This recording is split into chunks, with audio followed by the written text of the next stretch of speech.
Be fine. Thank you for tuning in. What may be the last Tuesday of the year, of the season. Maybe, hopefully not. Maybe it goes on. Maybe we move on from here and things are different. Could be. Very, very possible. But it also could be the last Tuesday of the season. So I want to take you back. I want to take a stroll back. May 14th, 2022. That was the day I decided I was going to change my real estate channel here into a Dolphins channel. That's how I started. I'm like, you know what? I love football. I like Dolphins. Let me see if I can't just create content wrapped around the Miami Dolphins. I jumped into a foray where there were a bunch of people there before me, guys who have been doing it for years and years and years. Some guys as long as 6 or 7 years had been doing things before me, and I surveyed their channels. I watched what they did. I learned, and then I got motivated, and I say, I think I can do this. And so the more I tried, the more things just became something I wanted to do. I wanted to move forward with this. I wanted to see if I could make it work. But it all started on May 14th, 2022. Since that time, since May 14th, my grandson has now entered high school and is playing on his freshman. Actually, he's playing JV basketball. My oldest granddaughter is now a cheerleader. Love it. She's doing her thing. My wife has gone through some serious medical stuff and come out the other side great. We've moved into a new house. A lot of different things have changed. I'm not the man I was May 14th of 2022. And I bring this up because I want to show you that very first video. The very first video that I ever put out about the Miami Dolphins. I didn't even know how to say Tua's name. I was fumbling through his name. And so here's what I posted on May 14th, 2022. Why are there so many Tua Tagovailoa haters out there? The Miami Dolphins released a video showing Tua and Tyreek Hill at practice. And because the fastest receiver in the NFL had to kind of wait on the ball, the haters pounced. There's a lot of common misconception about Tua regarding his arm strength and his perceived vulnerabilities. People might be forgetting, but Tua didn't recover from an ordinary injury. The dude is just 1 season removed from major hip surgery. He's finally fully healthy. And he's also free from the prison of Brian Flores. So-called sports journalists haven't truly watched Tua. They check in on the scores and they look at game stats. I actually went to a few games. Stats and box scores only tell part of the story. Being there in person shows the actual performance of what he's been doing. If you actually watched the games from last year, you'd know that Tua has steadily improved his game. Imagine having to perform under the Brian Flores regime. Imagine having to perform under the constant rumors of the Deshaun Watson saga. There's no doubt that a lesser man would have folded under all of that noise and pressure. But Tua didn't. Through all the turmoil, he consistently performed, and he was a great teammate and a great man in the community. Look at his numbers last season. Tua established himself as being one of the more accurate passers in the league with a 67% completion percentage. He threw for 2,653 yards with 16 touchdowns and 10 interceptions in 13 games. I understand on paper that might not seem all that impressive, but you have to remember the Dolphins arguably had the worst offensive line in the league. That was May 14th, 2022, and I said, through research, they had the worst offensive line then. The Dolphins O-line ranked dead last in almost every category. Did you know that? Did you know that the offensive line in 2022 was dead last in terms of rankings? Out a league-leading 235 pressures and recorded the worst pass blocking efficiency score in the NFL. You don't think that impacted Tua's numbers? And the numbers would have been worse if not for Tua's mobility and his awareness to get rid of the ball. Tua's mobility is what I saw back in 2022. He had the mobility. We know he gets rid of the ball now just as fast, but he had mobility back in 2022. Yeah, he definitely could have had better numbers with guys like Mike Gesicki and Jalen Waddle around him, but there's really only so much you can do when you have to get rid of the ball as soon as it's snapped. I'm telling you, Tua is a lot better than his stats show. While he doesn't have the gun of Josh Allen or Matthew Stafford, not many QBs in the NFL do. But here's the thing, the Dolphins don't need him to have that gunslinger type arm. Tua can actually throw the ball deep downfield, he's quite mobile, and he can escape the pocket very well. If sports journalists actually watched the Dolphins last year, they would realize he had crap for an offensive line and quite possibly the worst play calling in the NFL. Can't disagree. Still, to this fact, can't disagree with what I said 18 months ago. Brian Flores absolutely sucked as a coach. And obviously, Tua didn't have the weapons, not nearly the weapons that he's going to have this season. Mike McDaniel and GM Chris Greer have worked hard to surround Tua with the squad he needs. And you have to know that this year's offensive scheme will be nothing like what was run under that other guy. Did I say Brian Flores sucked as a head coach? Having a head coach like Mike McDaniel, a coach that truly believes in him, is something that Tua hasn't had since Alabama. Stephen Ross and the entire Dolphins organization are letting it be known that they are going all in on winning this season. The improvement that was in 2022 that the Miami Dolphins have made to both their roster and coaching staff shows that they have one goal in mind. And that's to win a Super Bowl. Dolphins loaded up with the addition of guys like Tyreek Hill, Teron Armstead, Raheem Mostert, Chase Edmonds, Connor Williams, Cedric Wilson, and most recently running back Sony Michel. If Mike McDaniel can bring the best out of Tua, I could realistically see this Dolphins team going pretty far. McDaniel has made drastic improvements in his short time at the helm of the Miami Dolphins. And these additions and improvements are designed to provide support for the focal point of the offense, Tua Tagovailoa. Through a short tenure in the league so far, George, I could say his name. Didn't even know how to say it. I was just trying to get through it back then. Tua has faced some extremely harsh criticism.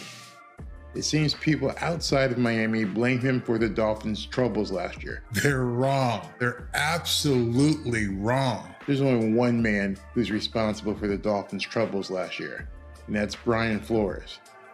Did I say he sucked as a coach? I truly believe that this is going to be a huge breakout year for Tua. If he can stay healthy, the Dolphins will be in the playoffs.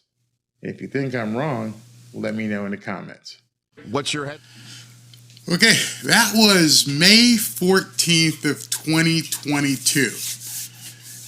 As you can see, I'm a little bit older now, 18 months later. Tua's a little bit older. He's married. You can come in and get him. He's got one child, another one on the way. Everybody changes. Every single person changes. I've changed, and I've changed, and my feelings about this quarterback have evolved. I get so many people who leave comments, and they're like, you're a hater. You turned your back on Tua. No, I've evolved. I've changed. I've looked at things. I've watched this kid play since May 14th. Actually, beforehand, I used to watch him at Alabama. As you saw in that video on May 14th of 2022, I stressed a few times the mobility. I didn't change his mobility. Don't know if the injuries he's had have changed his mobility, but the mobility has changed. He is not the quarterback that I saw on May 14th, 2022. You can get him, honey. If May 14th, 2022, he wasn't the same quarterback he is today, then my basically review and criticism of him is different today. It's completely different. He is now a different quarterback. And I'm a different person in terms of looking at him and understanding what it is that he does. And I'm telling you, that's what has happened. Nothing has happened in regards to turning my back on him. Nothing has happened in regards to being a hater. Things change. Life changes. Get over it. Deal with it. We move forward in life. We don't stay in the same situation. And right now, as of today, I believe the uncomfortable conversation has to be had about moving on from Tua Tagovailoa. I said the name right now. I understood. I've made so many videos since May 14th, 2022. I understand how to say the name. That's how much time I've spent, hundreds and hundreds of videos. Barry, you were so glowing about him. Yeah, things change. Things absolutely change. You have to, as Stephen A says on his videos, things are fluid. It doesn't stay the same all the time. You don't lock in and go, this is our guy, and that's just it. And no matter what happens, Tua is the man. Well, Barry, he threw for 4,000 yards this year. So, 4,600. So, I'm seeing problems with Tua that may be Mike McDaniel related. I don't know. But as we sit here today, and one thing I want to show somebody, or show many people, is this. This is the actual Oxford Dictionary definition of hate. A feeling of intense or passionate dislike for someone. Doesn't describe me. I'm not a hater. I don't dislike him. Definitely not. I intensely and passionately do not have a dislike for Tua. I think he's a great guy. Love what he stands for. Love the kind of man he is. Love the family man that he appears to be. I'm sure he's a great father. I have nothing but applause for Tua Tagovailoa, the man. The quarterback, I've seen over the last 18 plus months some changes that I don't like. And so and I guess I'm prefacing all this by saying things had to change because he changed. When I started seeing the lack of mobility, I'm like, this doesn't seem like Tua I knew back in May 14th. Is it the Tua you knew 2 years ago?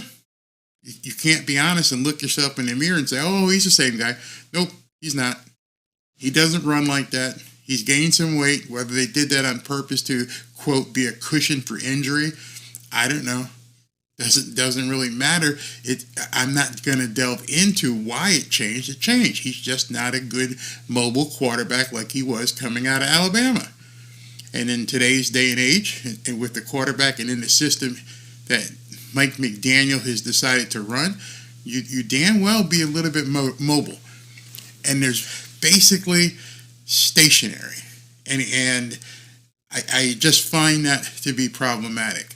I find it to be too predictable. I find it to be easier to defend. Yeah, some of the shitty teams can't do it because, as you know, you have to have the personnel to beat Mike McDaniel's system. Not everybody can beat that system. And so we saw unequivocally, once he started playing the good teams, there was a significant, not a little bit, a significant, substantial drop-off in performance. You can't look away from that. You can't say, oh, but Barry, he threw for 4,600 yards and gazillion touchdowns. Tell me what he did against teams that are competitive. And that number dropped. And there's been enough of a trend line now where if you are honest with yourself, you're going to have to say, ooh, yeah, that's much, much different. I mean, substantially different. I mean, last couple of games, he didn't break 200 yards passing. Why not? I did videos where I told you that people were on to him. Not just him, but the system of some sort. We don't know what those tells are. That's different than May 14th, 2022. Something has changed. And I know people don't like the media. They think that the media just wants to go after Tua and quote, they're clowns. They don't know what they're talking about. Some of these people have watched a lot more football than me and probably a lot more football than you. And they see what they see. They see it over and over. Colin Cowherd, okay, everyone got pissed off at him, and then the Dolphins beat the Cowboys, and everybody was screaming. I'm like, hey, Okay, they beat the Cowboys. Let's see what they do. Let's see what they do moving forward. Now we're on the heels of 2 losses. 2 losses to 2 very competitive teams, and we're moving into the 3rd potential loss. So, what did I do? I decided I was going to run a poll. And I ran a poll on my YouTube channel. This isn't a scientific poll, but it's got a good sample size. I mean, so here was the question. Over 1,100 people voted. The question was, should the Miami Dolphins be looking in the offseason to bring in another quarterback to compete with Tua for the starting job? I didn't say replace him. You can see the question right there. Should they even bring somebody in to compete with him? Last year when I asked this question, it was 90% the other way. Same audience, same quarterback, same coach. Last year, it was 90%. No, we got our guy. He is the guy. He is him. And now, 65% of you are saying bring somebody in to compete. Through the spring, I talked about Brady. I talked about Lamar. I talked about David Carr. I mean, what's his name? Whatever his name is. I talked about a bunch of these guys. Hey, let's bring somebody in just to compete with Tua. And people got pissed off. How can you even be a fan and bring it up?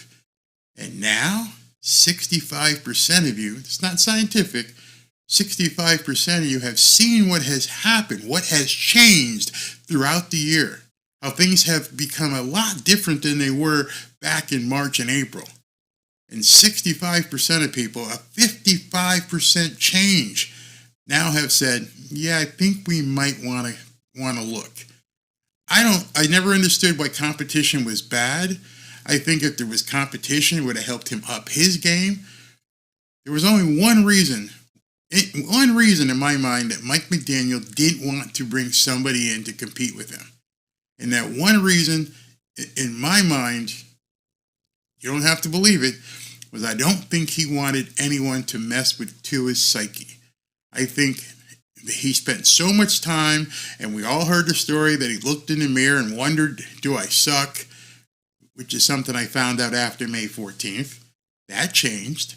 I never in my mind would have thought that a professional quarterback would be looking in a mirror and saying, do I suck?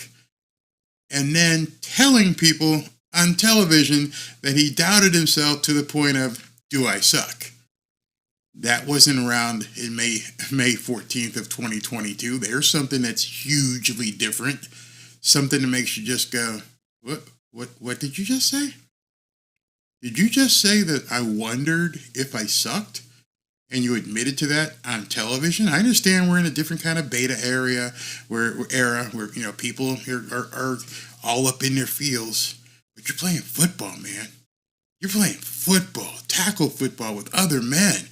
I don't want to know that my quarterback has feelings like that where he wonders sometimes and he's so delicate that the coach had to give him a 700-play tape to convince him that he didn't suck.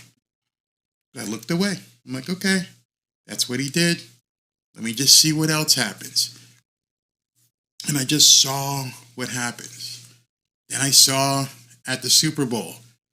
And then you guys thought it was a big deal. You actually thought it was perfect. Oh, it was so cool that he told Mike Florio and Chris Sims to F off and just blew him off an hour before the interview.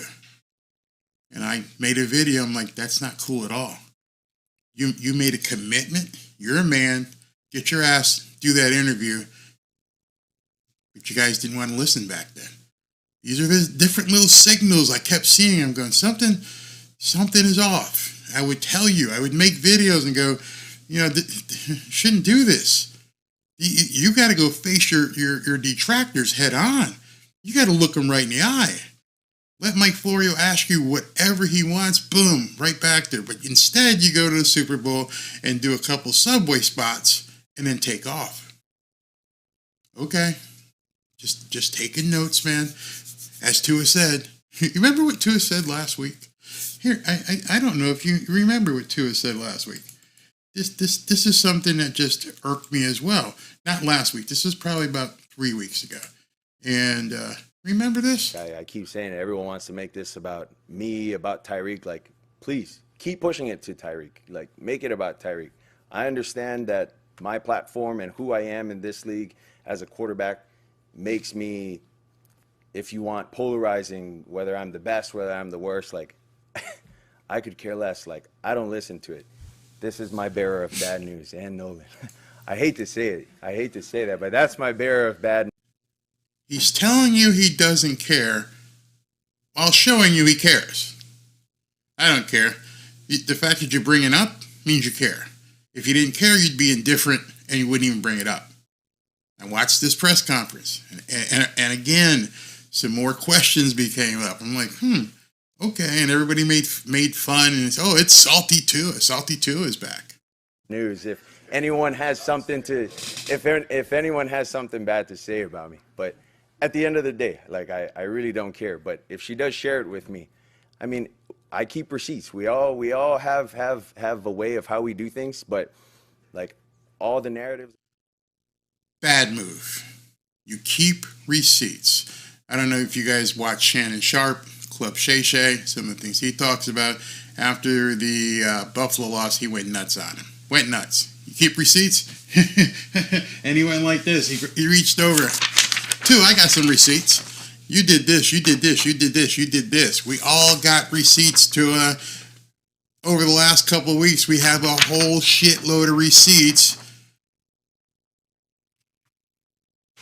Again, he didn't say that in May 14th, 2022, when I started making videos. This stuff has happened as we've gone along. Some of you may not have paid attention, not have seen what was going on.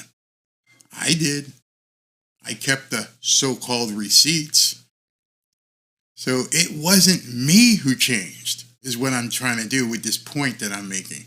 This isn't the guy I began following on May 14th, 2022, when I made that first video when I couldn't even say his name. So much has changed.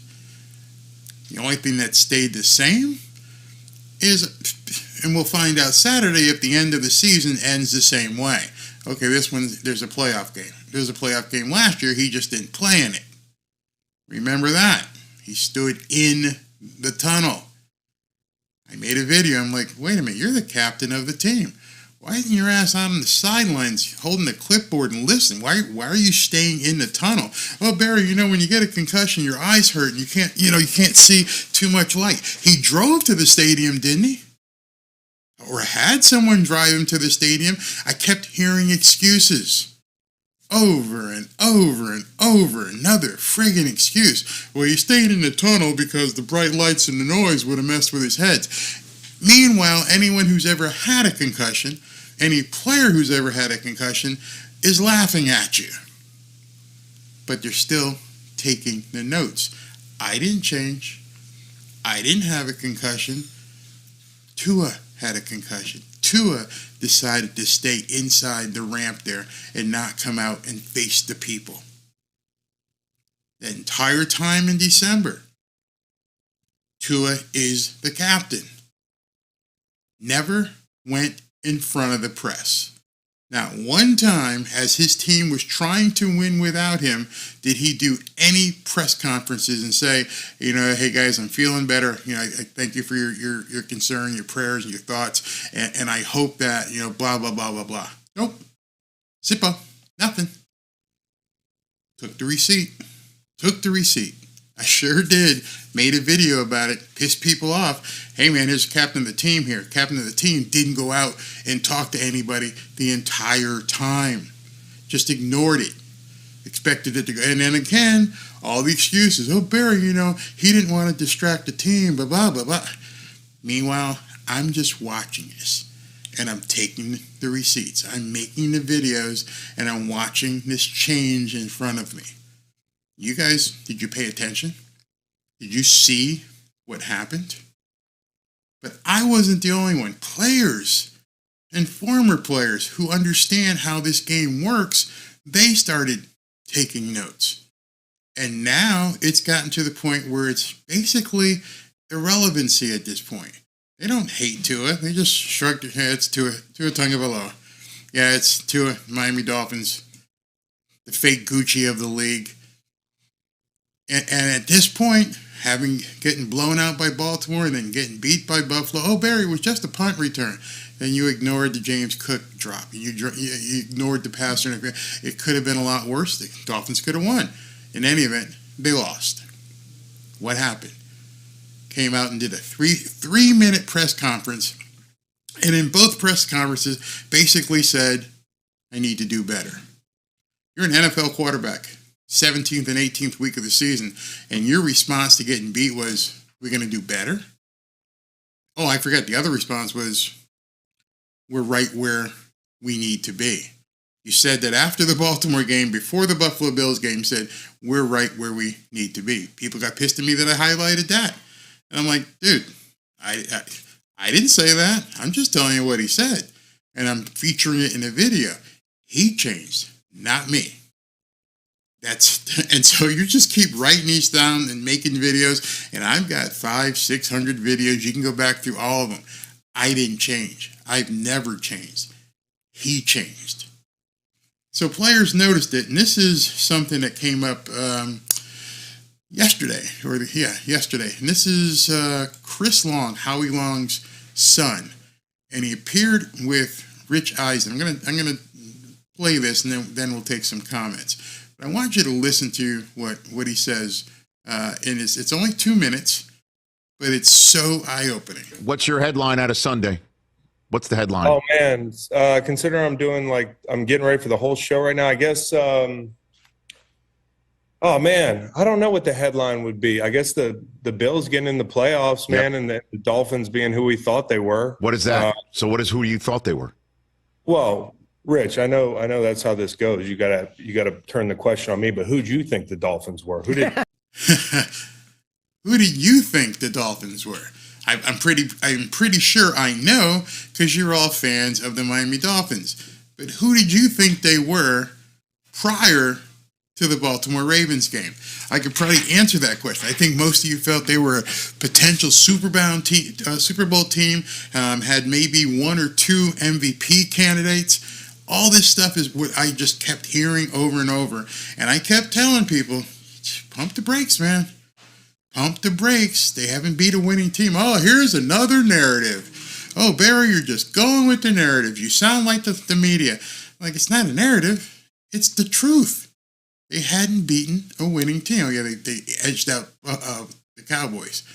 But here's a former two-time Super Bowl winning player and the son of Hall of Famer Howie Long, and he just completely brushes it off. And Rich Eisen is a master interviewer.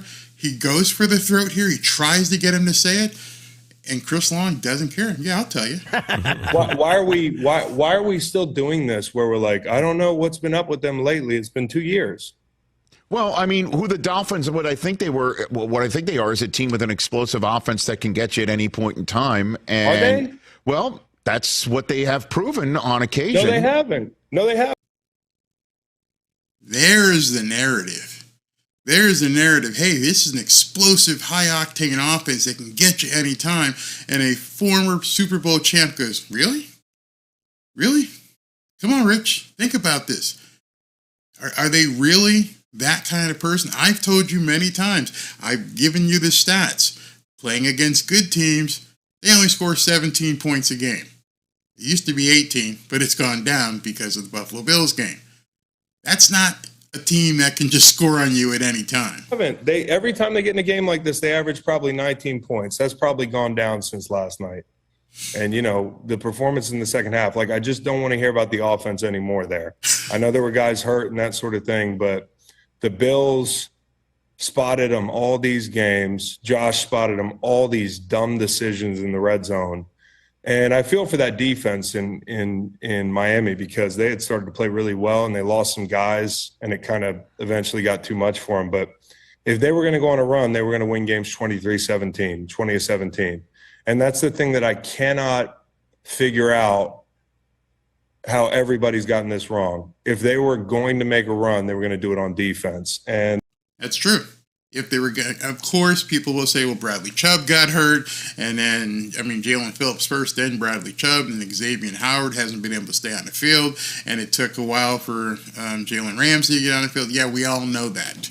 We all know that. But at some point, you have to stop making excuses, because the defense, other than the Baltimore game, didn't play that bad. They did well against the Cowboys. And then what happened? The Titans game, they fell apart. So the fake Gucci fraud thing is very relevant to what former players can see. And they just lost too many guys. And then last night you see it where they're now Waddle and Mostert. Listen, these are legitimate excuses, but it's not like this is a trend breaker. They get in these situations and they lay eggs. And I think Josh, See, and that's where the difference is. Yes, you had some guys go down. Yes, we've had people get hurt, not be able to play. But at the same token, it's become such a trend basically throughout the season that nobody wants to look at why this is happening. Well, Barry, they're freak accidents. Jalen Phillips and Bradley Chubb both had non-contact injuries, and they went down. I understand that. But then you go back to the organizational side of things, and you say to yourself, well, why didn't they have depth? Why didn't they have people ready to step in? Why is today, when you think about it, why is Mike McDaniel and Chris Breer today having a fire sale, trying to find any kind of warm body, no pun intended, since we know it's happening this weekend? Why are they having a fire sale to get bodies in here to play this weekend? Because they didn't do it early in the season. imperfect as he is, I can't believe that we have these conversations sometimes about Josh Allen. Look what he's able to do to dig himself out of that hole. I think when you look up at the Bills in the division, they've quietly owned that division over the past 3-4 years. Miami's trying to be where they're trying to be. Not with that team. Mm-hmm. I don't see how it changes much next year. So then who's the team? All right, so think about that, what he just said. You guys have watched this team all year. You've been strong advocates. You've been fans. What's different next year? Because other than people being healthy, if you're thinking that so much is going to change from Tua's perspective, what's he going to do different next year? And if you have an answer to that question, then the other side of that question is, why aren't they doing it this year? Why isn't Mike McDaniel allowing Tua to call audibles? Why is Mike McDaniel not letting Tua run? If you're concerned that he's going to be hurt, and you're concerned it might put him in danger for another concussion, then he's not the guy. You don't want to make your offense so restricted, so handicapped, that you're saying, I can't do this part of the game because my quarterback may get hurt.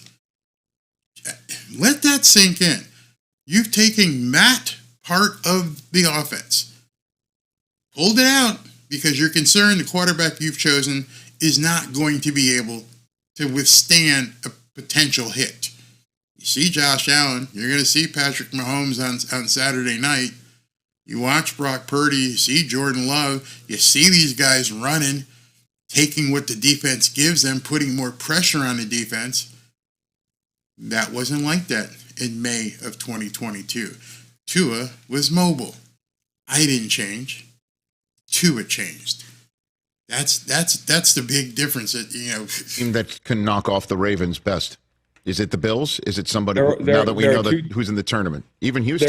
There are two teams that I think can knock the Ravens out. I'm not saying it's likely, but the two teams capable of it are the Browns and the Bills. And for the Dolphins, it sucks because they're excited. Listen, I know that I've said things about the quarterback that people think has been hate in the past, but I've just been, as you can see, realistic about the situation. They're a capable, good team if they put it together. And I like the kid under center. You want to see him succeed. I like the head coach.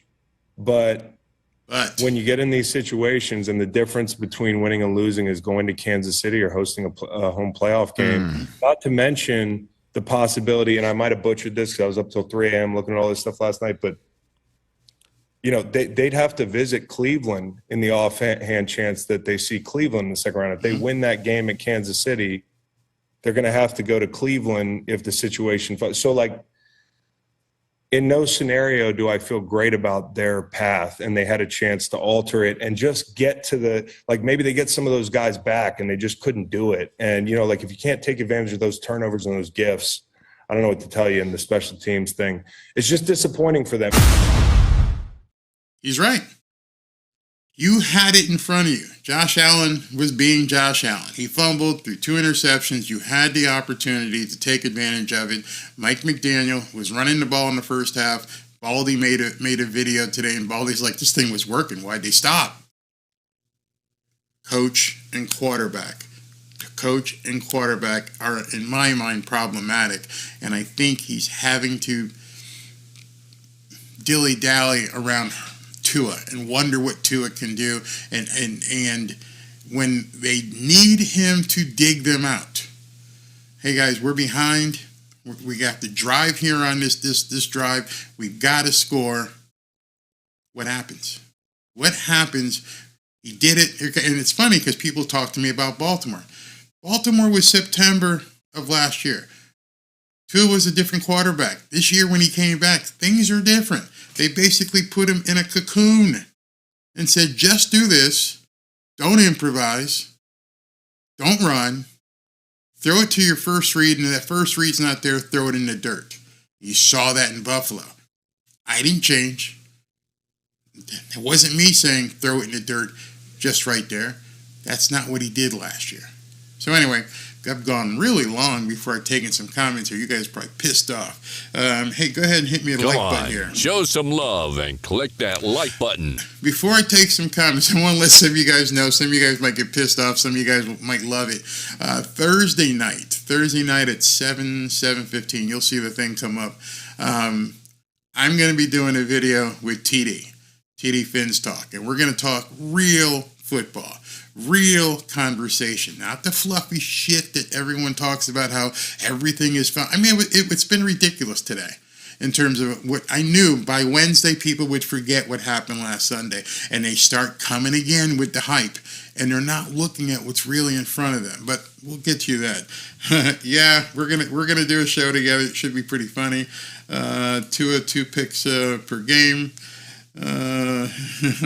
TD is a jinx. People don't like him. I guess they didn't like me, but because, I don't know. I know there's some stuff he says. Maybe he does it to get a rise out of people, but you can see it if you want to look. Question here. Question says, if we do beat Kansas City, will that change conversation about Tua? I believe Tua was a mistake from the beginning. We got a broken quarterback from day one. Will that change the conversation about Tua? Not really. No, I don't see it. I mean, one, I don't see them winning. Would love to see them win, but I don't know if they will. And the conversation isn't going to change until the play changes. And what I mean by that, let's say this weekend they're playing and it's 7-7 in a cold, windy, wind chill blizzard, and it's 7-7, and Patrick Mahomes throws a pass and Jalen Ramsey does a pick six and they win 14-7. Has nothing to do with Tua. Nothing at all to do with Tua. David Long scoops up a fumble and runs it back. Has nothing to do with Tua. I don't think this game playing against Kansas City is going to be something that basically either team can really look at. You just have to get through it and win. You're not going to see Tua drop back and throw 35, 40 passes. Ain't going to happen. I can tell you right now, he ain't going to have 35, 40 passes, is not going to throw for 300 plus yards. This is going to be old time football. Mike McDaniel better be ready to hand the ball off 25 or 30 times. If Mostert's back, get him, Achane, and Jeff Wilson, and just keep rotating bodies and keep running the damn ball. Because I'm going to get into the weather in a second. So I don't foresee this being a prove-it game for Tua, because it's not going to be the environment where you're going to be able to do so. I mean, you don't want him to lose the game. Don't throw an interception. Don't fumble. But I don't think you're going to see a whole lot of what this team has been used to. You just can't. The weather's not going to permit it. In addition, we found out today that Tyreek now is hurt. Let me just get to that real quick. So today they do what's called a simulated injury report, and on this injury report, this has got published today. Had there been practice, there wasn't any practice today, but had there been practice, Teron Armstead would not have practiced. Teron Armstead. Hey, Teron. wait, let me go back to that. Anyway, Teron Armstead wouldn't have practiced. Deshaun Elliott would not have practiced. Javon Holland wouldn't have practiced. Xavier Howard as well. Everybody else would have been limited in terms of what you see right there. So, we're not going into this game healthy on offense either. So we should see what happens. So I don't think this is going to be the type of game that is going to even allow Tua to improve on his performance and show what he can do. This is going to be a game you just have to get through it. We're talking January football. Like Chris Long said, I think you have to play Cleveland if you end up beating the Kansas City Chiefs. So you're probably going to go to another cold weather situation as well. Cleveland this time of year isn't much better than Kansas City, so we'll see what happens there. Let's see what else we got. Would Tua do well for another team? I don't know. Where'd that go? Okay, Mike R says, would Tua do well for another team in your opinion? Well, if you look across the league and you just go down and see who has what, Mike McDaniel has crafted this offense specifically to hide Tua's weaknesses and the team's weakness. Get rid of the ball, 2.5 seconds, just throw to a spot, take that first read. That's not ordinary football. And so I don't know, because of how Mike McDaniel has basically took some clay and molded Tua into the quarterback that fits into the slot that he uses, which other team he could play with. Because right now, Mike McDaniel has made Tua specifically for this offense. I don't know if he could fit in somebody else's. Miami should have went after Carr. I believe his game would have worked well with McDaniel. And even then, all I was saying was bring him in to compete. Spend the money. Just have him there just in case. Big arm, big dude. Basically the antithesis of Tua, and you would just have him there as an insurance policy. Tua is not the franchise quarterback. No, I just don't think he is. Skylar Thompson, some of you guys, you know what's funny? Where is this? Thompson is better. We forget Thompson had the Bills beat if the receivers didn't drop the ball in the playoffs. And Skylar Thompson went to Kansas. So he's used to playing in that Midwest cold area. So that's why Buffalo didn't bother him going up in Buffalo, because he was damn used to it. I'm praying he plays a good game. This is the type of game where he goes up there. Just manage this game. Don't try to make. I wasn't going to go right to the weather right now, but let me just take you there for a second. Where is it? The weather. All right, so let me just show you to explain what I just said. Why you don't want to have Tua having to make big plays this weekend. This is what we're looking at. I said it yesterday. I don't think the Dolphins are going to go up early. I didn't hear anything today about them leaving early. Some people are talking about pushing them to do so. But Saturday night, we're looking at -6 degrees. -6 degrees with a 5 to 10 mile an hour wind. Chance of snow 40-45%, which means your wind chill is going to be about -12 to -15. As I said last night, that's hard to play in. It's hard to breathe. It hurts when you get hit, and the ball, out there, it's deader air. You're in a raucous environment.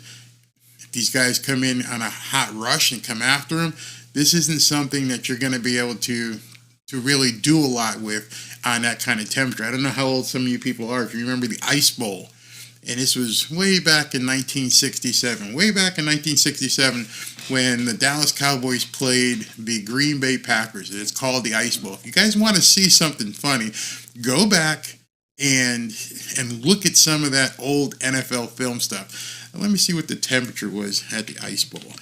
And it was just crazy. Ice Bowl temperature. Yeah, let's look at that in comparison. All right. Look at this. Lambeau Field hosted some cold games, but none have topped the 1967 championship. At kickoff, the Ice Bowl had temperatures around negative 13. It reached negative 18 by the end of the game, and Bart Starr ran for the game-winning touchdown in the fourth quarter. Negative 13 to negative 18. Just think about that. And if you go back and look at that game, they played on real grass back then, so it's not going to be the same as some synthetic turf. But you're going to get an idea just looking at these guys breathing. And it looks like they all have vape pens because everybody just, smoke is just coming out of everybody's mouth. It looked like horses and bulls because everything's coming out your nostrils. The guys are doing everything to try and stay cool. They played on a grass field. And I remember when Bart Starr did this. Let me pull this up. So when Bart Starr did that too, let's see here. We can pull it up. When Bart Starr did that play, and he did a quarterback sneak, you should have saw the offensive line couldn't get a push. They were slipping. It was very hard to get moving, and that's how they won the game, on a quarterback sneak on a goal line. Go Google any video about the Ice Bowl. You're going to see temperatures comparable to the Ice Bowl this weekend. So if you're not old enough to remember that, 1967, I know it's a long time ago. I know some of us are old. We're the fogs. Go back and look at the video for the Ice Bowl, and it'll give you an idea what they went through back then, some 50 years ago, and how they had to approach that game and what they had to do. And you're going to understand what I mean is this is not going to be the game where you're going to be just throwing 30, 40 passes a game. It ain't going to happen. It's just not going to happen. So, no, I don't think Tua can change much with this game. Just don't screw it up. And the same thing goes for Patrick Mahomes. You're going to have to manage, when what's his name? Cam Newton did all that talking, and he was talking about, game manager or game changer. This is a game where you want both quarterbacks to be game managers. Don't screw this up. Get off to McDaniel has, where's that? McDaniel has built a team of friends. It's okay if you have a boo-boo. You have to draft toughness. We could have had Parsons and Kamara. Think about it. Yeah, snow is better than rain. Yeah, it is. Sucks that QB sneak with Tua. We're like the only team who can't do a QB sneak. You see it. I didn't know back in May 14th of 2022 that our quarterback couldn't get down and do a 1-yard sneak. I didn't know that our quarterback would have to be in the shotgun on 3rd and 1 or 4th and 1. I didn't know that. I didn't change. That was football. They changed. He can't do a quarterback sneak. Mike McDaniel will not let his quarterback stick his head in there and get it done. We watched Josh Allen. We watched Jalen. We watched these guys do their different versions of the tush push. It requires a quarterback willing to sacrifice himself and get in there. Tua can't, won't, whatever you want to say, it doesn't happen. I didn't know that in May 14th, 2022. I didn't know that we wouldn't even be able to attempt something at the goal line. Never going to happen. Never going to happen. So what are you protecting, Mike? How bad is it that you will not allow Tua to run the way he did back in May of 2022? I didn't change. They did. Saban's, you can't, wait a minute. You can't look at Tua and his energy and take the rest of the team seriously. Where is the desire to win? Where is that fire? Will Levis, the rookie, showed us more fire in that game. Tua never shows it. Nope. Ain't going to happen. So you mentioned fire with the team. I know we've gone long here already. What do I have left to cover here? So Mike McDaniel, somebody sent this to me today. I think I've covered all this. Oh, there's one other thing I want to go first. All right. So this is important to me. There's been a couple of people on Twitter, a couple of people here on YouTube that have sent me comments about, I don't understand, Barry, this is the best quarterback we've had in 20 years. Get off Tua's back. He's the best guy we've had in 20 years. So I went back and said, Self, let's look at the quarterbacks that Miami has had in the last 20 years. Have people become so enamored in the drought of Super Bowls and playoff wins that just having a decent quarterback right now means so much to them, without understanding who are you comparing it to? Who are you comparing Tua to in the last 20 years to say that statement? It's the best quarterback we've had in 20 years. Have you looked at that statement and said, okay, let me look at who the 20 years of quarterbacks that have been here and compare them to Tua, and then understand it's the organization you should be pissed at, not enamored with Tua. So I went and looked, and hopefully you guys can see this. Dan Marino retires 1999-2000. Jay Fielder, nothing to be impressed with. And he played a couple years. And then Gus Frerotte. And then Dante Culpepper. And Trent Green. Chad Pennington. Chad Henne. Ryan Tannehill. Jay Cutler. Ryan Fitzpatrick. Have you looked at that? Do you realize when you say he's the best quarterback we've had in 20 years, I'm like, damn, man, you ain't comparing him too much. Is that your standard? Your standard now, he's the best the Dolphins have had in 20 years? And that's something that should require him to have carte blanche and never look at trading him or moving him or bringing somebody else in because he's the best quarterback that you've seen in 20 years? Your standards are too friggin' low. Your standards are way too low if what you're looking at and comparing to other quarterbacks are these guys. There's not a guy on here who will get anywhere near a gold jacket from Canton. Nowhere near. Once you take Marino out of the picture, what are you looking at? You're looking at Jay Fielder. You're looking at Dante Culpepper. He started 4 games that year. Sage Rosenfels, Joey Harrington, Cleo Lemon, John Beck, Tyler Thigpen, Chad Pennington, Matt Moore. You're comparing Tua to nobodies and saying he's the best quarterback we've had in 20 years. That's not a compliment. The other guy sucked. The other guys absolutely were dog crap. And you're happy because Tua is better than them. Well, have you raised your hand and said, why have the Dolphins served us up crap for 20 years? And why can't they get it right? Why in those 20 years since Marino left, have you not found a quarterback? Have you not looked at the draft and said, let me bring this guy in?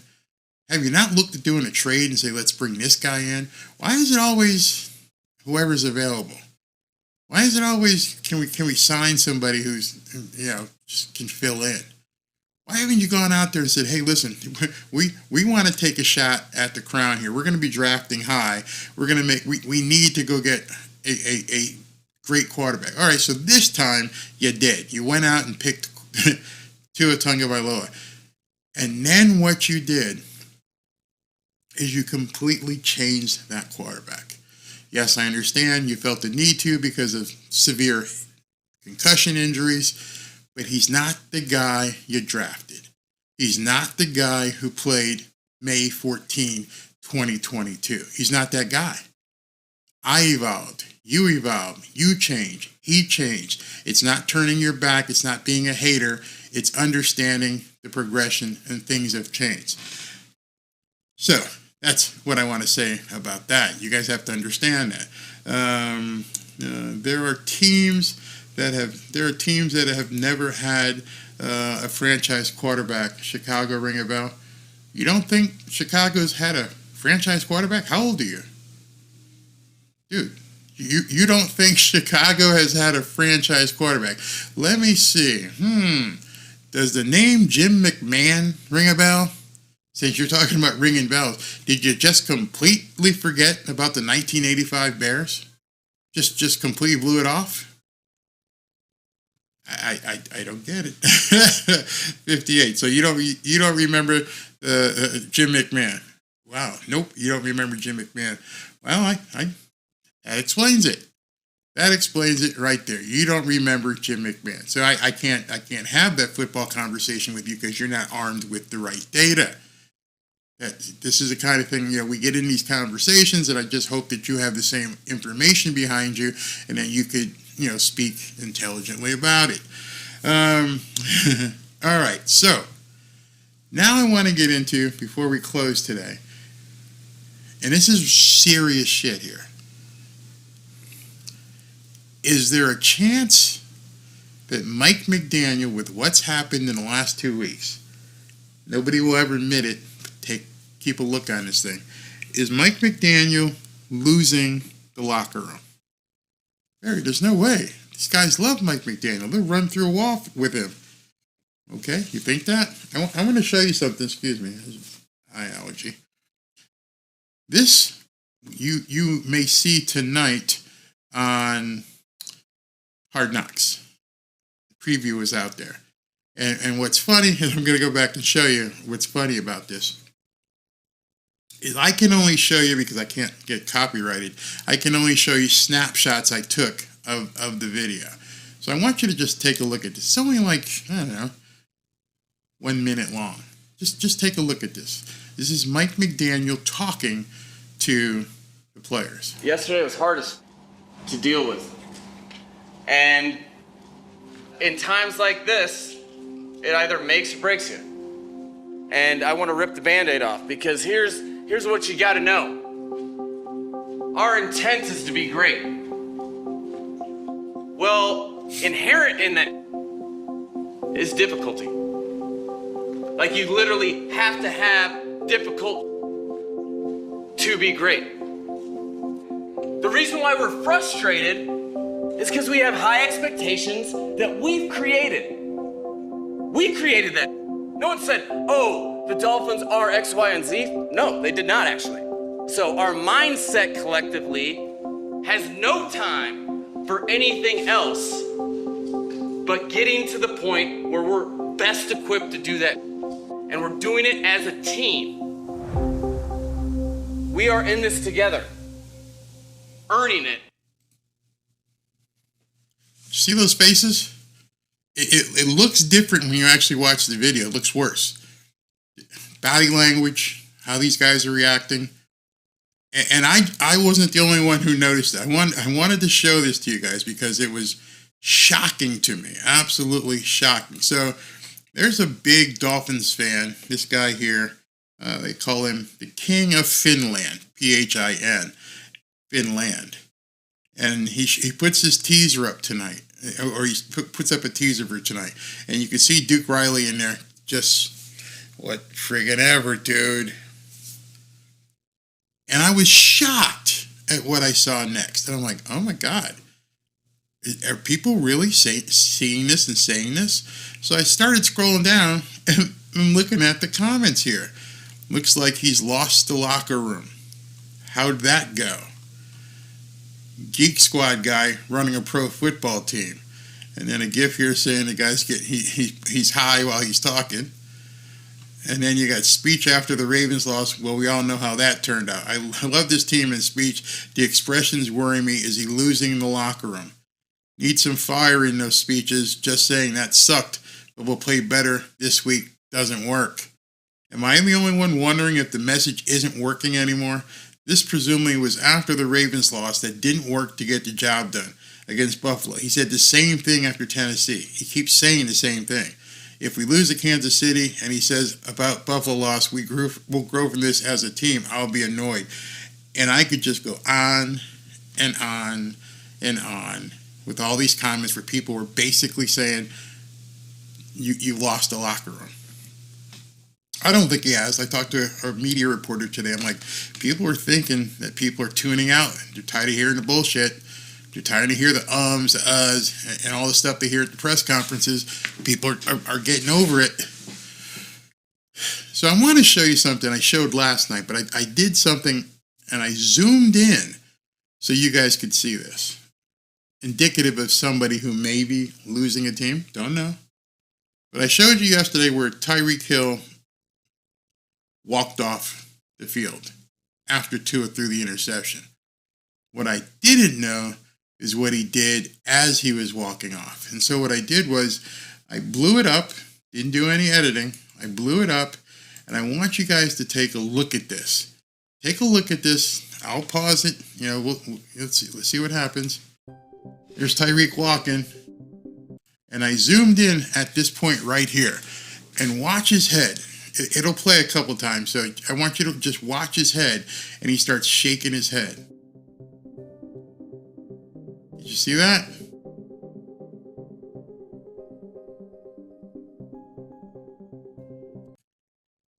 What was he shaking his head about?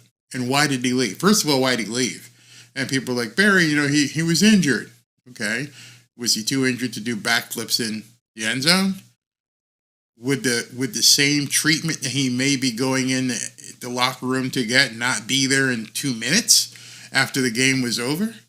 Why is it when Tua threw the interception, you turned around, left, and just went like that? Who were you doing that to? Just shaking your head. Was it Tua? Was it Mike McDaniel? Was it both? Maybe it could have been to himself, but he left. And as I said yesterday, and I told some people today, I don't care what was going through his mind. I don't care if he was pissed at Tua.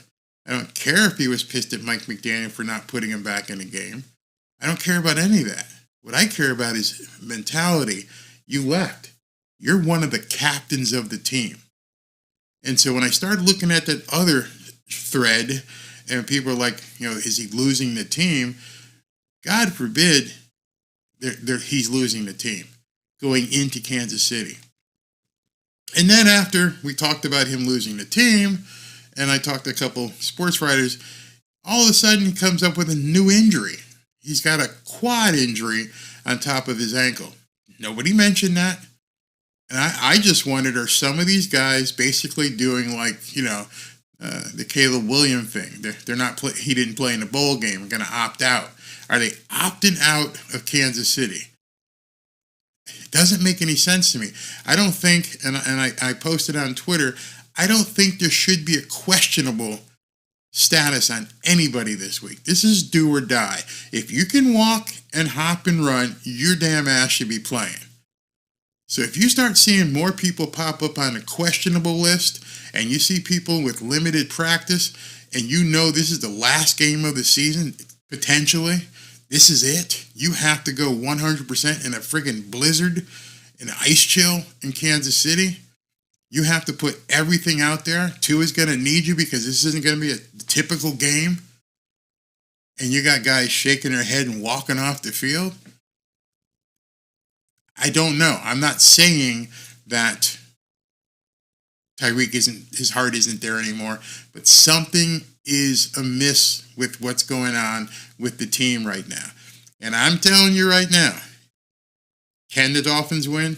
Yes, they absolutely can win playing against Kansas City. Do I think they'll win? No, I don't think they'll win because so many different things that I'm seeing are not adding up to a team that's on fire. A team I saw Tua's eyes yesterday. It just doesn't look like a team that's ready to just go into Kansas City and kick some ass. And if you're going to go someplace where it's 13 degrees below zero wind chill, where everything for 3 hours is so damn uncomfortable, it's completely the polar opposite, no pun intended, of South Florida. There is nothing comparable to what you're going through down here. Any practice that they're running around on Wednesday and Thursday and short, there is nothing comparable to what you're going to experience when you go into Arrowhead Stadium. The noise. There's nothing to prepare you. So the only thing that can possibly help you win, heart. You gotta want it. You have to know going into this game, I have to leave every ounce of blood, sweat, and tears and fight for my boys all 60 minutes. And if there's even this much of alligator arms, I'm cold, you're done. That's my concern. I didn't see the fire. I didn't see the fire after the game. If you guys notice, Mike McDaniel didn't look happy after the game. Instead of saying, we are going to get this right, not we're going to do better. We got some stuff we're going to bring out this weekend. We're going to show Kansas City we want to. Your typical, do a Mike Ditka type speech this weekend. Get the team fired up. And I don't see it. And you guys who may have never played before, but if you're traveling halfway across the country and basically going to experience an almost 80-degree change in temperature, going from 75 and 80 here to negative 13 out there, if your heart and you don't have a complete fire in your belly to beat the Kansas City Chiefs, it will be a bad game and you'll be out. Just that fast. And so did this team realize that an opportunity, like Chris Long said, you had an opportunity to stay at home for 2 weeks, whether you beat the Chiefs or then had to face the Cleveland Browns or whoever or play the Bills again. You had an opportunity to control your destiny, and now you got to be completely uncomfortable. You're going to be more uncomfortable than you've been, some of these guys, probably in their entire lives. Just imagine that. Some of these guys may not have experienced this kind of temperature change in their entire life. Everything from the cleats, everything from your Under Armour. What are you going to wear? There's so many things to wrap your mind around. What size cleat am I going to wear? How am I going to have the communication? Because this stadium, even though it's going to be mega 13, is going to be rocking. Every single thing. Tua, you got to be on point. We have no defensive ends. Some guys we pulled off the Walmart line, and we're going to put uniforms on them. I just don't understand. And you couple all that with just guys just walking around, head down. All that spells doom to me. Not me saying it. I'm just looking at what they're looking at. We'll know Saturday. I mean, Tyreek should be pumped. He's going back to Arrowhead. But I don't know if he wants to play in negative 15-degree weather. So we shall see. It's a game of men. Anything is possible. Yeah, anything is possible. I will 100% agree with you. But you got to want it. You just can't go out there and take this quote, as other people say, it's just another game. No, it's not. This is a playoff game, wild card round, and 15 below zero. And you had better have that fire in your belly. On top of everything, not being able to call audibles. Hopefully Justin Houston steps up and we get a W. Justin Houston, he doesn't know any of the plays that Mike. For those guys to play, they're probably going to play as subs. There's no way they're going to have any of the names of the plays and what Vic Fangio is going to do. Hey, guys, just get out there and rush. Barry, don't try and change up. You said they will not win and the season is over. Don't try and say, yes, they can win. You, my friend, need to go talk to a doctor and get your ears cleaned out. That's not what I said. Do I need to have the video queued up for you? What I said was they can't win unless there's turnovers or other unforeseen experiences. Blocked punt, blocked field goal, snap over Patrick Mahomes' head. That's what I said. If you're gonna call me out on something, better make sure you know what the hell you're talking about. You better go back and listen. I said, absent one of those things happening, no, they can't win. I'll say it again right now. But in a football game on ice, you never know what's going to happen. I do feel that the only chance is based upon something happening. any given Saturday night? No, because this isn't one of those. That's what you're not understanding. This isn't any given Saturday night. This is you going into Arrowhead in minus 16 degree weather, just having your ass kicked 2 games in a row. It's not any given Saturday night. Barry, you get the best lives, man. Appreciate you. Not sure. Let's see here. Manuel, we're 0-14 in games under 45 degrees since 2017. Again, data, algorithms, data, understanding. Tua has never won a game when he has played below 50 degrees. Never, not one, two, never won a game below 50 degrees. How do you change that? You're going to have to do something shocking, something out of the ordinary. It's not any given Saturday night. Would I would rather have faced the Bills again? Yeah, because they would have been home. And and a team trying to beat you 3 times is a little bit harder. So at least you would have been, if you had beat the Bills this past week, and you'd be home and wouldn't have to be traveling halfway across the country on a short week. Again, not any other game. You guys do understand it, right? It's a short week. Usually you don't play till Sunday. The Dolphins are playing on Saturday, and they're traveling, so you have to leave even earlier. Let's see, put Tua in Eskimo gear and give him plenty of spam musui. No, it's wasabi in it before the game. Marino won cold weather games. Do you know where Marino went to college? Do you know where he spent 4 years of his football grooming? Pittsburgh.